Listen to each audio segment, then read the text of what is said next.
प्रिय भक्तजनों, आप लोगों का एक बार फिर से स्वागत है श्री दुर्गा सप्तशती के चौथे अध्याय में, जिसका विषय है इंद्रादि देवताओं द्वारा जगदम्बा की स्तुति।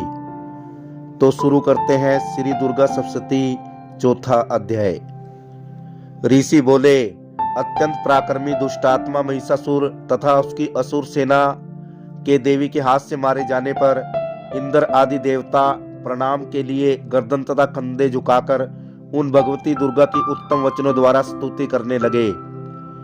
उस समय उनके अंगों में अत्यंत हर्ष के कारण रोमांच हो आया था।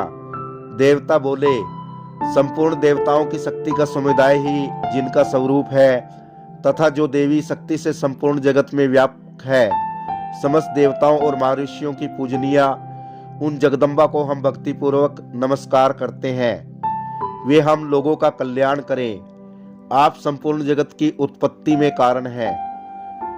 आप में सत्व, रज और तम ये तीनों गुण मौजूद हैं। आप ही सबका आश्रय स्थान है। मोक्ष की कामना रखने वाले मुनिजन जिसका अभ्यास करते हैं, वह भगवती पराविद्या आप ही है। आप शब्द स्वरूपा हैं।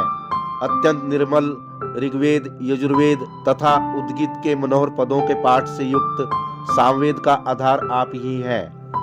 आप देवी चारों वेदों और भगवती 6 ऐश्वर्यों से युक्त हैं। इस विश्व की उत्पत्ति एवं पालन के लिए आप ही वार्ता, कृषि एवं आजीविका के रूप में प्रकट हुई है। आप संपूर्ण जगत की घोर पीड़ा का विनाश करने वाली हैं। देवी, जिससे समस्त शास्त्रों के सार का ज्ञान होता है, वह मेधा शक्ति आप ही है। दुर्गम भवसागर से उतारने वाली नौका रूपी दुर्गा देवी भी आप ही है।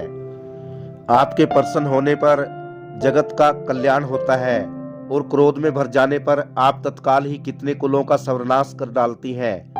यह बात अभी अनुभव में आई है, क्योंकि महिषासुर की यह विशाल सेना क्षण भर में आपके क्रोध से नष्ट हो गई।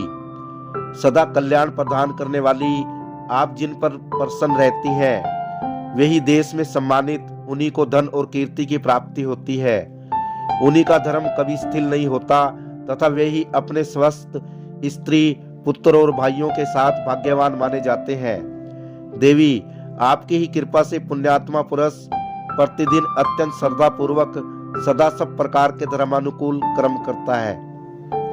माँ दुर्गे, आप स्मरण करने पर सब प्राणियों का भय हर लेती हैं और स्वस्थ पुरुषों द्वारा चिंतन करने पर उन्हें परम कल्याणकारक बुद्धि प्रदान करती हैं।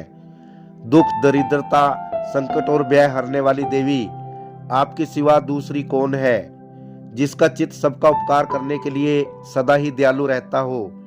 देवी, इन राक्षसों के मारने से संसार को सुख मिले तथा ये राक्षस चिरकाल तक नरक में रहने देने के लिए भले ही पाप करते हों, इस समय संग्राम में मृत्यु को प्राप्त होकर स्वर्ग लोक में जाएं। निश्चय ही यही सोचकर आप शत्रुओं का वध करती हैं। देवी, आपका बल और पराक्रम तो उन असुरों का भी नाश करने वाला है जो कभी देवताओं के पराक्रम को भी नष्ट कर चुके थे। हे माता, आपने शत्रुओं का नाश करके त्रिलोकी की रक्षा की है। उन शत्रुओं को भी रणस्थली में मारकर स्वर्गलोक में पहुंचाया है तथा उन दैत्यों से प्राप्त होने वाले हम लोगों के भय को दूर कर दिया है। आपको हमारा नमस्कार है देवी। तीनों लोकों में आपके जो परम सुंदर एवं अत्यंत भयंकर रूप विचरते हैं, उनके द्वारा भी आप हमारी तथा इस पृथ्वी की रक्षा करें। इस प्रकार देवताओं ने जगदम्बा दुर्गा की स्तुति की और नंदन वन के दिव्य पुष्पों एवं गंध चंदन आदि के द्वारा उनका पूजन किया। फिर सबने मिलकर जब भक्ति पूर्वक दिव्य धूपों की सुगंध निवेदन की, तब देवी ने प्रसन्नवंद होकर प्रणाम करते हुए सब देवताओं से कहा। देवी बोली, देवताओं, तुम सब लोग मुझसे जिस बात की कामना करते हो उसे मांगो। देवता बोले, भगवती ने हमारी सब इच्छाएं पूर्ण कर दी। अब कुछ भी बाकी नहीं है, क्योंकि हमारा शत्रु महिषासुर मारा गया। महेश्वरी, इतने पर भी आप हमें और वर देना चाहती हैं, तो जब जब आपका स्मरण करें, तब तब आप दर्शन देकर हम लोगों के महान संकट का निवारण कर दिया करें। और हे माता, जो मनुष्य इन स्त्रोतों द्वारा आपकी स्तुति करे, उसे धन, संपत्ति और ऐश्वर्य देने के साथ ही उसकी धन और स्त्री आदि संपत्ति को भी बढ़ाने के लिए भी आप सदा प्रसन्न रहे। प्रिय भक्तजनों, देवताओं ने जब अपने तथा जगत के कल्याण के लिए भद्रकाली देवी को इस प्रकार प्रसन्न किया, तब वे तथास्तु कहकर वहीं अंतर्ध्यान हो गई। इस प्रकार पूर्व काल में तीनों लोकों का हित चाहने वाली देवी जिस प्रकार देवताओं के शरीरों से प्रकट हुई थी, वह सब कथा मैंने कह सुनाई। अब पुनः देवताओं का उपकार करने वाली वे देवी असुरों तथा शुंभ निशुंभ का हनन करने एवं सब लोगों की रक्षा करने के लिए गौरी देवी के शरीर से जिस प्रकार प्रकट हुई थी, वह सब कथा मेरे मुंह से सुनो, मैं उसका तुमसे वर्णन करता हूँ। प्रिय भक्तजनों, इति इंद्रस्तुति नामक चौथा अध्याय समाप्त।